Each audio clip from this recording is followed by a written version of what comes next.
स्वामी विवेकानंद को तालियां इसलिए मिली कि बाकी सब लेडीज एंड जेंटलमैन कह रहे थे। जब मैंने रिसर्च किया, मेरी लुई बर्ग नाम की महिला ने 6 ग्रंथ लिखे स्वामी विवेकानंद की विदेश यात्राओं के, Swami Vivekananda in the west new discoveries इस नाम से। वो मेरी लुई बर्ग ने शिकागो की उस धर्म सभा में उपस्थित जो श्रोतागण थे उसके प्रत्येक के साथ संपर्क किया, जो जीवित थे, जो जीवित नहीं थे उनके वंशजों के साथ, उनकी डायरिया खंगाली, उसके पूरे मिनट्स पढ़े। और उसके बाद में वो कहती है स्वामी विवेकानंद पहले व्यक्ति नहीं थे, चौथे व्यक्ति थे। उनसे पहले 3 लोगों ने ब्रदर्स एंड सिस्टर्स नाम का संबोधन किया था। श्रीलंका से एक बौद्ध साधु गए थे, धम्मपाल अंगीकारा, उन्होंने किया था। एक बौद्ध भिक्खु जापान से आए थे, उन्होंने भी यही बंधु और भगिनी वाला संबोधन किया था। और तीसरे प्रताप चंद्र मजुमदार थे, जो भारत से ही गए थे, थियोसॉफिकल सोसाइटी के प्रतिनिधि थे, उन्होंने भी किया था। स्वामी विवेकानंद चौथे थे। उस सभागृह ने पहले 3 बार वो संबोधन सुना था, उसके बावजूद नाविन्य के कारण तालियां नहीं बजी थी 2.5 मिनट तक। उसके बावजूद 2.5 मिनट तक तालियां बजी, क्योंकि वहां खड़े हुए व्यक्ति के अंदर वह भातृत्व का, वह बंधुत्व का, वह अपनत्व का, वह आत्मीयता का, मेरा कोई है, इस प्रकार का बोध उस वाणी के माध्यम से श्रोताओं के साथ जुड़ा था। सुभाष चंद्र बोस बहुत जबरदस्त वक्ता थे, मुर्दे को जगा दिया उन्होंने। अपनी पूरी आजादी सेना युद्धबंदियों में से तैयार की थी। हारे हुए युद्धबंदियों के कैदियों के बीच में ऐसे प्राण फूंकते कि आजाद हिंद सेना की स्थापना हो जाए। वो सुभाष चंद्र बोस कहते हैं, आज स्वामी विवेकानंद जीवित होते तो उनके पैरों में मैं बैठा होता।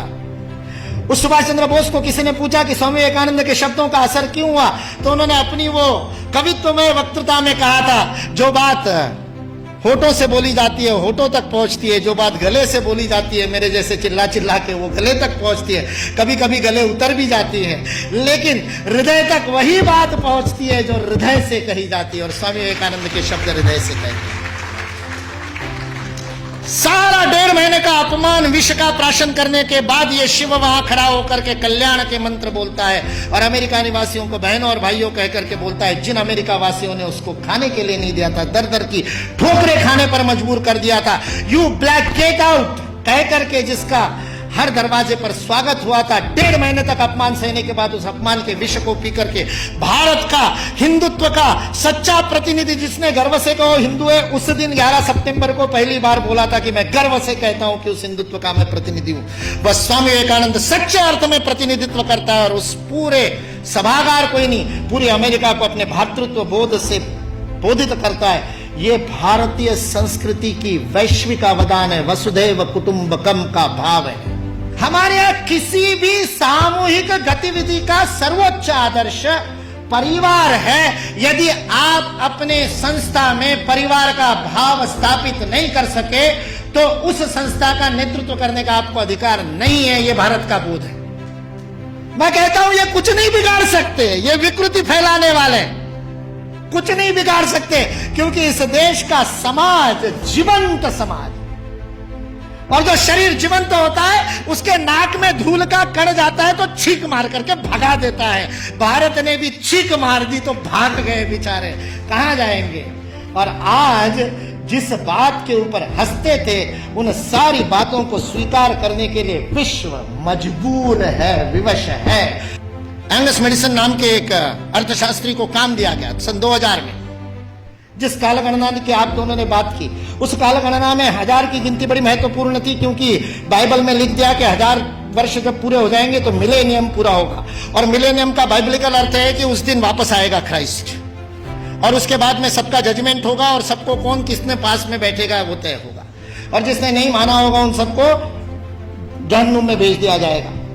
1000 साल बाद हुआ नहीं तो सबको लगा 2000 साल बाद हुआ। इसलिए 2000 बड़ा महत्वपूर्ण वर्ष था। बहुत सारे सम्मेलन हुए सारी दुनिया में, और उन सम्मेलनों के बीच में दुनिया के सर्वाधिक विकसित देशों का जो संगठन है OECD, Organisation for Economic Cooperation and Development, जिसके लिए विश्व के सर्वाधिक GDP वाले पहले 7 थे, अब 15 हो गए, 16 हो गए देशों का वह संगठन था।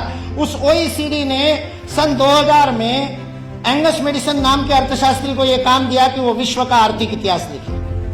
और चूंकि उनकी गणना, उनकी हिस्ट्री 0 ईस्वी से शुरू होती है, तो एंगस मेडिसन को भी काम दिया 0 ईस्वी से 2000 ईस्वी तक 2000 वर्ष का आर्थिक इतिहास लिख दीजिए। उस पुस्तक का नाम है Economic History of the World Millennial Perspective by Angus Maddison. OECD.org इस वेबसाइट से आप डाउनलोड कर सकते हैं।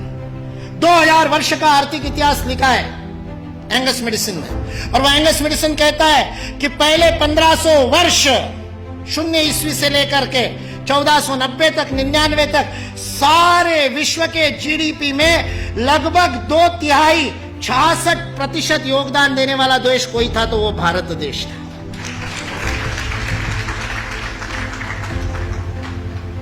मैं सोच रहा था, इतिहास का मैं विद्यार्थी हूं, आपके जैसा इतना अध्ययन तो नहीं किया, लेकिन मैं सोच रहा था ये 1500 से क्या संबंध है। तो पता चला वास्को दी गामा 1498 में आया था।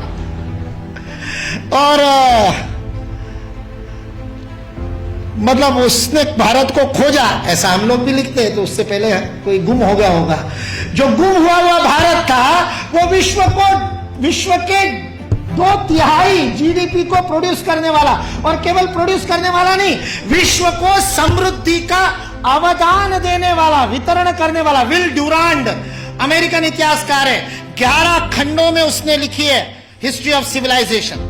वह विल ड्यूरांड लिखता है सारे विश्व को संपदा का वितरण करने वाला कोई देश होगा तो वह देश भारत देश है। वितरण शब्द प्रयोग किया है, लेन देन नहीं, वितरण करने वाला देश। सारे दुनिया में हमारे व्यापारी जाते थे। वो वास्को दी गामा को भी हमारे ये गुजरात का व्यापारी, वास्को दी गामा ने अपनी डायरी में लिखा है, वो गुजरात का व्यापारी पानी के जहाज लेकर के उसको मिला साउथ अफ्रीका में। उसको तो भारत मिला नहीं था। इसने कहा अच्छा भारत खोज रहे हैं, चलो मैं ले चलता हूं। उसको मसाले भरने थे, इसलिए वो कालीकट गया, इसलिए वास्को दी गामा को कालीकट ले गया, नहीं तो भरूच ले आता गुजरात में। फिर हमारे इतिहास वाले लिखते कि वास्को दी गामा भारत को खोजता खोजता भरूच पहुंच गया। वास्को दी गामा को भारत के व्यापारी कान्हा भाई ने खोजा, मिल गया, और उसको कहते को भारत खोजने, चल भाई मैं दिखाता हूं, चल मेरे साथ, और साथ में ले। ये वास्को दी गामा ने अपनी डायरी में लिखा है, वो बेईमान नहीं है, उसको छिपा करके इतिहास की किताबें लिखने वाले बेईमान। वास्को दी गामा की डायरी का उद्धरण दिए बिना हमारे को गलत इतिहास पढ़ाने वाले बेईमान है। वास्को दी गामा ने तो ईमानदारी से लिखा है। उसने ये भी लिखा है कि उस कान्हा भाई के जहाज मेरे जहाजों से कई गुना अधिक प्रगत थे। 40 खेने वाले लगाने के बाद भी मेरे जहाज को उतनी गति नहीं थी जो उससे 3 गुना बड़े, 3 मंजिल वाला जिसके ऊपर डेक था, ऐसे जहाज को केवल 16 नाविक खेते थे। ऐसा कान्हा भाई का जहाज था। भारत की विज्ञान और तकनीकी की स्थिति अंग्रेज इस देश में आए तब सारे विश्व से अधिक उन्नत थी। ये अंग्रेजों में से कुछ ईमानदार इतिहासकारों ने लिख करके रखा। इसलिए जो इस गलतफहमी में है कि अंग्रेज इस देश में नहीं आते तो भारत में तो कोई विज्ञान ही नहीं होता, वो इस बात को समझ ले कि अंग्रेज इस देश में नहीं आते तो केवल भारत का ही नहीं, विश्व का विज्ञान आज है उससे अधिक प्रगत हो।